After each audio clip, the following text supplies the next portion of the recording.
अस्सलाम वालेकुम। कैसे हैं जी आप? अल्लाह का शुक्र है कि हम तो ठीक हैं। हमारी दुआ है कि आप भी ठीक होंगे। तो जी, आज मैं बना रही हूँ खीर।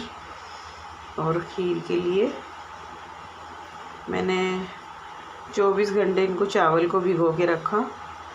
फिर इनको मैंने सुखाया कपड़े के ऊपर और फिर ये सूख गए। फिर मैं इनको दरदरा पीस लेती हूँ और पीस के रख लेती हूँ। जब खीर बनानी हो तो बना लेती हूँ। तो खीर की रेसिपी तो मैं नहीं दे रही, दूंगी बाद में। तो जी, मैं बना रही थी कलेजी। और ये है जी बकरे की मटन की कलेजी। और मैंने पहले इसके अंदर घी डाला। घी के बाद में मैंने प्याज फ्राई की और लहसुन अदरक प्याज का पेस्ट मैंने ताज़ी बनाकर वो इसके अंदर ऐड कर दिया।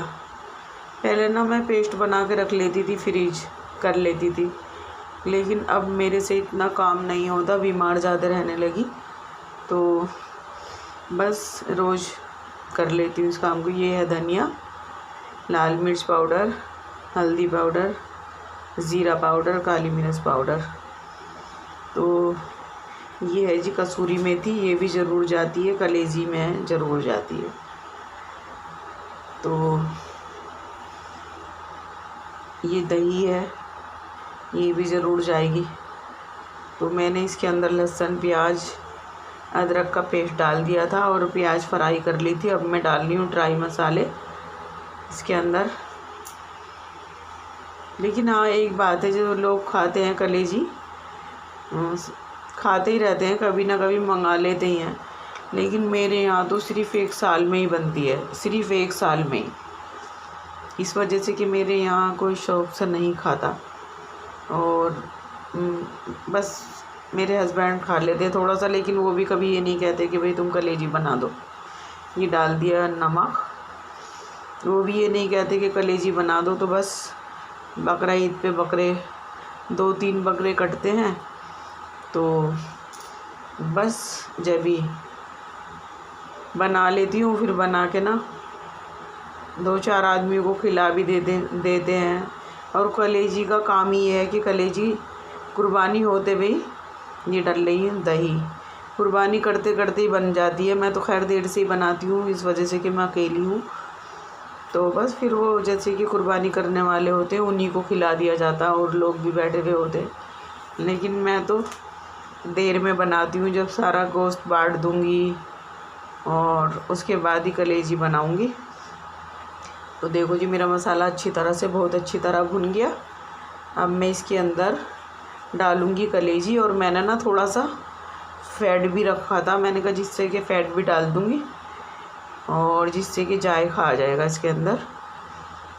तो पता नहीं क्या हुआ, अभी मुझे छींकें बहुत सारी आई और छींकें आने के बाद में मेरा गला बैठा बैठा हो गया और ऐसा हो रहा है जैसे गले के अंदर झिल्ली सी फिर गई हो। तो पूरी रात बारिशें बहुत हुई थी और पूरी रात बारिश हुई, सुबह तक बारिश थी, 9 बजे तक भी। तो माशाल्लाह से ठंड सी हो गई थी, पंखे भी ठंडी हवा देने लगे अब। तो मैं जल्दी जल्दी बना रही हूँ अब खाना, इसलिए कि मुझे मस्जिद में भी खाना भेजना है। और मैं तो अब बीमार सी रहने लगी, नहीं तो शुरू से मेरे हस्बैंड की आदत थी कि जैसे कि बकरा ईद आती थी या मीठी ईद आती थी रमज़ानों के बाद वाली, तो ये समझो कि 8 दिन तक मुझे होश नहीं आने दे देते। दावत दावत दावत दावत। अब मेरे 4 दोस्त आ रहे हैं, 4 आदमियों का खाना बना लेना। अब 6 आदमियों का खाना बना लेना। अब चाप का सालन बना लेना, कौरमा बिरयानी बना लेना। और माशाल्लाह से पहले ना बीमारी ये भी नहीं थी, तो हस्बैंड कहते थे 2 खाने बना लेना, बस ज़्यादा कुछ मत बनाना। मैं 4-5 खाने बना कर रखती थी। जैसे कि उन्होंने कहा कि बिरयानी बनाना, और बिरयानी वो कौरमे से ही खाते थे, कौरमे के अलावा वो बिरयानी को छूते भी नहीं थे। तो मैंने कौरमा बना लिया, बिरयानी बना ली, फिरनी बना के फ्रिज में लगा दी, और दही बड़े बना लिए, सलाद बना लिया। तो जब हस्बैंड आते थे कहते थे इतना सारा बना लिया तूने खाना। मैंने कह दिया हाँ, अरे मैं तो तुझसे कह के गया था कि बस 2 ही खाने बना लेना। तो मैंने कहा नहीं बस बना लिया, 2 चीज़ें अच्छी नहीं लगती, ज़्यादा आइटम होते तो अच्छा लगता, लेकिन अब तो मेरी जान पे बन जाते, लेकिन दिल मेरा वही है अंदर से। तो ये है जी मेरा शामी कबाब वो का कीमा, जो बस इसमें से मैं आधा निकाल लूँगी और आधा मैं पैक करके रख दूँगी। मैं बनाऊँगी शामी कबाब। और शामी कबाब तो माशाल्लाह से ये समझो कि मेरे यहाँ बनते ही रहते हैं, यानी कि 2-4 रोज़ बनते ही हैं कि मैं कहाँ तक रेसिपी दिखाऊं तो ये कहोगे ये शामी कबाब भी दिखाती रहती है, रोज़ शामी कबाब भी दिखाती रहती है।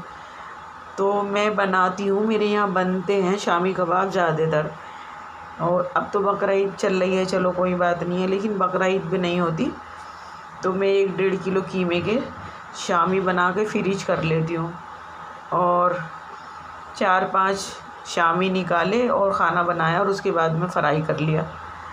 तो भाई मुझे तो बहुत शौक़ है शामी कबाब, सीख कबाब और बिरयानी, हलीम, टिक्का बोटी। तो वो मैंने टिक्का बोटी नहीं बनाई और मेरी भांजी ने बनाई थी, तो उसने अपने व्लॉग में डाल रखी थी, तो मैं भी बनाऊंगी।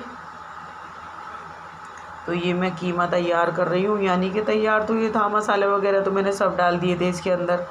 तो जी इसके अंदर मैंने कीमे के अंदर क्या डाला, मैंने इसके अंदर डाला शान का सीख कबाब मसाला, जो पाकिस्तान का ब्रांड है, वो हिंदुस्तान में हमारे नहीं मिलता और जहाँ हम रहते हैं वहाँ तो मिलता ही नहीं है, क्या बड़े बड़े शहरों में मिलता है। तो मैं दिल्ली कोई जाता है वहाँ से मंगा लेती हूँ, या मेरठ जाता है कोई वहाँ से मंगा लेती हूँ। तो काफ़ी डब्बे पड़े हैं मेरे पास, लेकिन सीख कबाब का मसाला मैं पहली बार ही डाल रही हूँ, मैंने शामी का मंगाया था पहले। तो मैंने इसके अंदर वो डाला, फिर मैंने थोड़ा ज़ीरा पाउडर, काली मिर्च और धनिया पाउडर, घर का बना हुआ गरम मसाला और चॉप करके डाली मैंने इसके अंदर प्याज, हरी मिर्च, अदरक, हरा धनिया। और फिर मैंने इसको अच्छी तरह से आटे की तरह मल लिया और इसको फ्रीज में रख दिया था मैंने 2 घंटे के लिए। और फिर मैं रोटी बना रही हूँ, ये मेरी कलेजी बन गई, रोटी बना रही हूँ और इसके बाद मैं बना लूँगी, सेक लूँगी शामी। तो शामी ये ना सोचें कि मैं एक ही बार बार दिखाती रहती हूँ, और मेरे यहाँ दूसरे दिन बनता ही है शामी। जी इमाम साहब का लड़का आ चुका था कि मस्जिद का खाना दे दो, तो मैंने कह दिया बेटे बैठ जाओ, और बस मैं गरम गरम रोटी डाल रही हूँ और फिर मैं आपको खाना दे दूँगी। तो बस मैंने खीर भी बनाई थी, लेकिन ये व्लॉग ज़्यादा बड़ा हो जाता तो फिर मैं दूसरे व्लॉग में दिखाऊंगी। मैंने खीर भी बनाई थी। ईद को मेरे यहाँ खीर तो खैर मेरे यहाँ नहीं बनती, हम यूपी वाले हैं तो हमारे यहाँ खीर नहीं बनती, हमारे यहाँ ईद पे बनती है शीर। लेकिन जहाँ पे हम रहते हैं उत्तराखंड में, ज़िला हरिद्वार में, तो यहाँ पे बनाते हैं लोग खीर। तो मेरे यहाँ खीर नहीं बनती, शीर ही बनती है। लेकिन कुछ सालों से बस हम ईद पे कुछ भी नहीं बनाते। रमज़ान में रोज़े रखते हैं, बकरा ईद पे बकरे की कुर्बानी करते हैं, बस जो अल्लाह के फ़र्ज़ हैं वो करते हैं, लेकिन अपने दिल की कोई खुशी नहीं करते। रोज़ा रखना भी फ़र्ज़ है और कुर्बानी करना भी, अगर अल्लाह ने तुम्हें किसी चीज़ से नवाजा है तो फिर कुर्बानी भी अल्लाह के नाम पे करो, तो वो भी कर देते हैं। और पहले तो मेरे यहाँ ईद पे खाना भी नहीं बनता था, लेकिन अब मैंने सोचा कि अपने जो दुनिया से रुखसत हो चुके हैं, चले गए हैं, तो वो भी एक आस में रहते हैं कि मेरे घर वाला मेरे लिए कुछ ईसाले सवाब करे। तो फिर मैं ये सोच के खाना बनाने लगी हूँ अब। 1-2 साल से। तो फिर मेरा दिल यही करता है कि मैं 2-4 आदमी को खाना खिलाऊं। और तबीयत मेरी ख़राब होगी, मैं लेट जाऊंगी बिस्तर पे, लेकिन फिर मेरा दिल करेगा उठ जा, ये काम कर ले, वो काम कर ले, ये काम कर ले।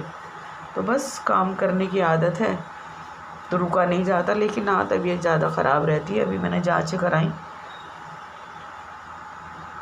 तो बन रही है मेरी रोटी। और आज ना कुछ दिल सा कुछ परेशान सा था, तो मेरी बहन ने ना मुझे ईद के दिन से फ़ोन नहीं किया था, मैंने भी उसको फ़ोन नहीं किया था। मेरी बहन भी है, मेरी दोस्त भी है, मेरी खाला की बेटी है। तो फिर उसका आज फ़ोन आया था, तो मैं उससे कहने लगी कि अब भी क्या ज़रूरत थी करने की, 1 हफ़्ते बाद तुम फ़ोन कर रही हो। तो वो कहने लगी अपनी परेशानी अपने आप को पता होती है, दूसरे को पता नहीं होती। और वो क्या बताऊँ, मेरे यहाँ ईद वीद कुछ नहीं मनी और हम इतने परेशान हैं कि बस क्या बताऊँ कि हम कितने परेशान हैं। मैंने कहा अल्लाह का शुक्र, खैरियत तो है। तो वो कहने लगी खैरियत नहीं है, कुर्बानी की और गोश्त बांट रहा था मेरा बेटा छोटा वाला। और जैसे ही वो गोश्त बांटने गया तो उसके खून आने लगा, उसके मुंह से ब्लड आने लगा। तो बस हम सब डर गए और रोने लगे। और फिर उसको डॉक्टर के यहाँ ले गए, फिर उसकी जांचें कराई और दवाई वगैरह कराई। तो फिर वो 3 दिन तक उसके मुंह से खून आता रहा। तो बस फिर मेरा रो रो के बुरा हाल। और उसके बाद मेहमानों को, जिसको भी रिश्तेदारों को पता चल रहा है वही आ रहा है, जिसको भी पता चल रहा है वही आ रहा है। तो बस मैं इस चीज़ की वजह से तुम्हें फ़ोन नहीं कर सकी। मैंने कहा चलो, मुझे फ़ोन नहीं किया कोई बात नहीं है, लेकिन बच्चा कैसा है। कहने लगी अब तो अल्लाह का शुक्र है, एहसान है, अब तो ठीक है। तो जांच में भी कुछ नहीं आया। मैंने कहा कभी कभी फेफड़ों के अंदर ना दाग वगैरह आ जाता, वो तो खैर बच्चा ही है। तो जब भी मैंने देखा है कि खून आने लगता है मुंह से, तो वो कहने लगी नहीं नहीं, सब नॉर्मल आया, सारी जांचें करा ली और अल्लाह का शुक्र है कुछ भी नहीं आया। तो बस फिर मेरी उससे अभी बात ही हो रही थी, पहले उसकी कॉल आई भी थी। तो मैं किचन में अपना कुछ काम वाम कर रही थी, तो फिर मैंने उसको फ़ोन किया और फिर मेरी उससे बात हुई। तो किसी के बच्चों को अगर कुछ होता है ना, तो मैं तो ये कहती हूँ कि या अल्लाह, माँ बाप को बच्चों का, अपनी औलाद का दुख मत दिखाना परवरदिगार। ये है कि औलाद जो है ना, सबसे बड़ी नेमत होती है दुनिया में, सबसे बड़ी नेमत। और अगर बच्चों को कुछ हो जाता है ना, तो माँ के दिल पे क्या गुजरती है, तो ये तो मुझे पता है। और मेरे जैसी और भी होंगी, उनको भी पता होगा। अल्लाह, मैं तो ये कहूँ कि किसी को भी ये गम ना देना। तो बस फिर मेरा दिल जब से परेशान हो गया और वो रोने भी लगी थी और बताने लगी, तो बस मैंने कहा नहीं, बस अल्लाह का शुक्र है और सदका वगैरह कर देना। कुछ कहने लगी हाँ वो भी कर दिया। मैंने कहा बस तो ठीक ही हो जाएगा बच्चा, अल्लाह का रो मत, सब सही होगा, अल्लाह सब सही करेगा। बस सबकी ज़िंदगी में कुछ ना कुछ चलता रहता। तो ये बना रही हूँ जी मैं शामी। और आप कहोगे फिर शामी। मैं क्या करूँ जब हमें शामी अच्छे ही लगते हैं। और मैंने ना क्या किया, मुझे सीख कबाब भी बहुत पसंद है। तो मैंने भी 2 साल पहले ना सीख कबाबों की जो वो आती ना, जिस पे सीख कबाब बनते, तो वो लोहे की एक भट्टी की तरह आती है। तो मैंने ऑनलाइन से मंगाई थी वो। तो मैंने उस पर कभी कबाब तो नहीं बनाए और मेरे पास सीखे भी नहीं है कबाब वाली, और चिकन टिक्के वाली सीखे तो मेरे पास हैं। तो मैंने ना उसके ऊपर एक बार तंदूरी बनाने लगी। बस मैं क्या बताऊं कि मेरे से कोयले नहीं जल पाए। और मैंने बस फिर रेस्टोरेंट वाले को बुलाया, उसने अपने नौकर को भेजा, कारीगर को, और फिर उसने वो कोयले जलाए और फिर वो मेरे तंदूरी बना तो बहुत अच्छा था, बहुत टेस्टी था। लेकिन कोयले जलाने में मेरे ऊपर क्या गुजरी, तो वो फिर कहने लगा मेरे से, जो रेस्टोरेंट वाला है, लड़का ही है यूसुफ भाई का, कि आंटी आपको क्या ज़रूरत थी, आप तैयार करके ना मेरे रेस्टोरेंट पे भेज देती और मैं बना देता। मैंने कहा नहीं भाई, बाज़ार का तो हम खाता ही रहते हैं, लेकिन अपने हाथ से बनाने की बात ही कुछ और है। तो मैंने कहा भाई मेरा तो दिल करता कि ये बनाओ, पहले बहुत दिल करता था, बहुत बनाती थी मैं, चिकन बहुत बनाती थी पहले मैं, चिकन तंदूरी, लेकिन अब नहीं बनाती। अब इसलिए नहीं बनाती कि इतनी तो जान नहीं है कि मैं अपने लिए कुछ बनाऊं, फिर हस्बैंड नहीं खाते, बोला बिल्कुल भी नहीं खाते, वो तो चिकन देसी का खाते हैं जाड़ों में जो मिलता। तो जी ये बन गया मेरा सालन, बिल्कुल तैयार हो गया, माशाल्लाह से बहुत अच्छा बना था। और ये बन गए मेरे शामी, और रोटी मैंने बना ली, और बस मैं अब टिफ़िन में इमाम साहब का खाना लगा दूँगी और वो ले जाएगा बच्चा। तो जी ये है कि मौसम तो थोड़ा अच्छा हो गया, बारिश पड़ने से पंखे भी ठंडी हवा देने लगे। तो मेरा दिल कर रहा था कि मैं बड़ी वाली बहन से बात करूं, बस फिर मेरी खाला की बेटी का फ़ोन आ गया। तो वैसे मैं अपनी बहनों से तो करती रहती हूँ, तो फिर मैंने वो वक्त जो था मैंने उसी से बात करने में गुजार दिया। तो बहन से बात कल को करूँगी। वैसे मैं अपनी बाजी से कह रही थी, अपनी बहन से, कि मैं नहीं करूँगी अब तुम्हें फ़ोन, तुम तो अपनी तरफ से करती नहीं हो और मैं ही करती रहती हूँ।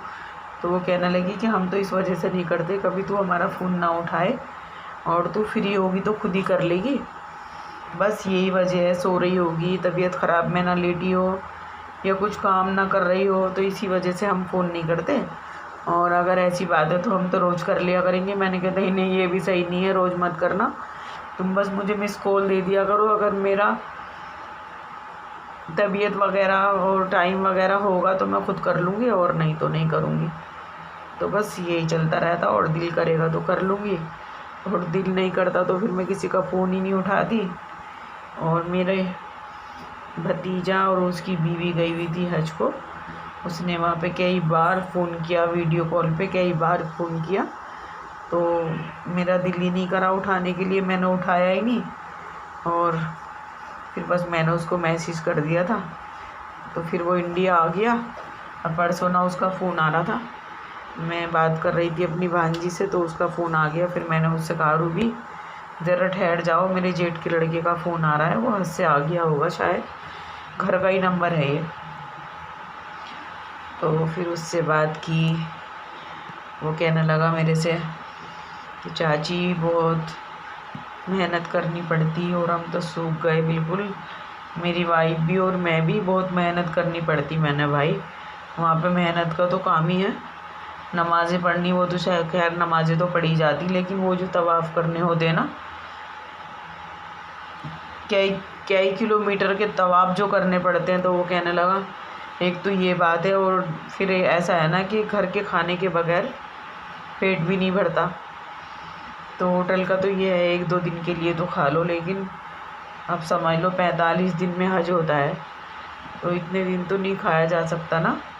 अब हम अजमेर शरीफ गए थे तो 11 दिन में आए हम वहाँ से, कि बस ये समझो कि 5-6 दिन तो मेरी तकलीफ़ में गुजर गए, जो दवाइयों की वजह से मुंह कड़वा हो गया था और इन्फेक्शन इतना ज़्यादा हो गया था कि बस फिर मैंने खाने के लिए तो दिल ही नहीं करा, बिल्कुल भी दिल नहीं करा। और अगर उन्होंने खिचड़ी बताई थी हॉस्पिटल वालों ने, तो फिर मैंने होटल पे खिचड़ी विचड़ी बनवाई, दही, छाछ, जूस, उन्होंने कहा था कि बस ये चीज़ें, पीने की चीज़ें ज़्यादा पीना।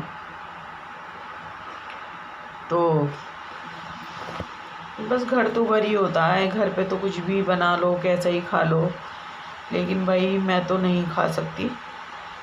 खाती हैं, एक मेरी जिठानी है, तो पता नहीं अल्लाह की बंदियों को उनको क्या आदत है कि वो शुरू से ही, दोनों मियाँ बीवी थे जब भी और बच्चे हो गए जब भी, के पास ज़्यादातर ना जब खुद बनाती थी तो होटल से मंगाना, और 1-2 बच्चे थे जब भी खाना, और खुद मियाँ बीवी भी खाते थे वो। और ये समझो कि अब तो उनके माशाल्लाह से 2 बहुएँ भी हैं, बेटी भी हैं, शादी हो गई। लेकिन अगर बेटी आएंगी मायके में तो बेटी भी ये नहीं है कि चलो अम्मी तुम्हारे साथ मिलके हम खाना ही बना लें, बस सबको क्या चाहिए कि होटल पे से चिकन मंगा लो, नारी मंगा लो, ये कर लो वो कर लो। तो मैं कहती हूँ कैसे खा लेती हो आप? तो कह रही हमें तो बहुत अच्छा लगता है, हम तो खा लेते हैं। क्यों, खाने में क्या हो गया, बहुत अच्छा लगता है। तो मैं उनका मुंह देखती हूँ, मैंने कहा पता नहीं कैसे खा लेती हैं। मैं तो किसी भी तरह का ये है कि भाई एक आध दिन तो कोई बात नहीं है, खा लो, 2 दिन भी चल जाएगा, लेकिन 15 दिन, 10 दिन, 2 महीने, जैसे कि हज को जाते तो 45 दिन में आते हैं वहाँ से। तो भाई फिर वो मेरे जेठ का लड़का कहने लगा कि फिर मैंने अपनी वाइफ से कहा कि ऐसे करो, रोटियाँ बना लो, वहाँ पे रोटी मैदा की मिलती हैं, और नाम भी कुछ और ही बता रहा था वो। रोटी बना लो और मैं सालन लेकर आ जाऊँगा पाकिस्तानी होटल से। वहाँ पे पाकिस्तान वालों ने बहुत कारोबार किया हुआ है। तो पाकिस्तानी होटल तो ये है ना कि पाकिस्तान और इंडिया का तो खाना एक सा ही रहता है, कि हम भी ऐसे ही बनाते हैं, वो भी ऐसे ही बनाते हैं। तो हमारा खाना और उनका खाना तो एक सा रहता है। तो मेरी बेटी कह रही अम्मी अगर हम गए तो हम क्या करेंगे फिर, 2 महीने 1.5 महीने हम कैसे खाना बनाएंगे, तो फिर वहाँ पे इबादत कैसे करेंगे? वहाँ तो नमाज़ें तो खैर पढ़ ही लेते हैं और तवाफ़ करने पड़ते हैं, और वहाँ पे तो बस जितना भी इबादत कर लो बेहतर ही बेहतर है। इस वजह से कि पैसे वाला कोई नहीं जाता वहाँ, तो नसीब वाला जाता है। ये बात तो मानने वाली है। और मैंने देखा भी है कि मेरे ख़ानदान के ही लोग हैं, और ये समझो कि अच्छे पैसे वाले लोग हैं, और हज़ारों बीघे ज़मीनें उनके थी, लेकिन हज को ना जा सके, दुनिया से रुखसत हो गए। तो मैंने तो ये पहली बात तो दिल भी होना चाहिए कि भाई हमें जाना है, अल्लाह हमें भेजे, अपना घर दिखाए अल्लाह पाक सब मुसलमान को। दिल भी होता है और नसीब भी होता है। तो मैंने तो ये देखा कि भाई पैसे वाला कोई नहीं जाता, अगर वहाँ जाता है तो सिर्फ नसीब वाला जाता। तो ये जो है, मैंने दही, देखो कमाल की बात, मैंने दही मंगाई और मैंने सोचा कि दही जमाऊंगी, और मैंने ऐसे रख दिया और मैं सो गई। तो फिर मेरी बेटी उठी होगी कुछ करने के लिए, तो उसके दिमाग में पता नहीं कुदरती बात आ गई कि उसने नेट वगैरह देखती रहती है, उसको भी देखा होगा। तो उसने क्या किया, देखा तो दही जमा रखी, सुबह को मैंने देखा तो दही जमी हुई है, उसके अंदर एक हरी मिर्च डली हुई है। तो मैंने कह दी ये तो रूमा ने बहुत अच्छा काम किया कि दही जमा दी। तो फिर मैंने उससे पूछा ये हरी मिर्च क्यों डाली थी? तो कहने लगी अम्मी हरी मिर्च से ना बहुत अच्छी दही जमती है, और मैंने ना नेट पे देखा था। मैंने कह दिया बहुत, जो चीज़ मैं भूल गई थी और तुमने कर दिया, बहुत बहुत शुक्रिया। अल्लाह हाफिज़।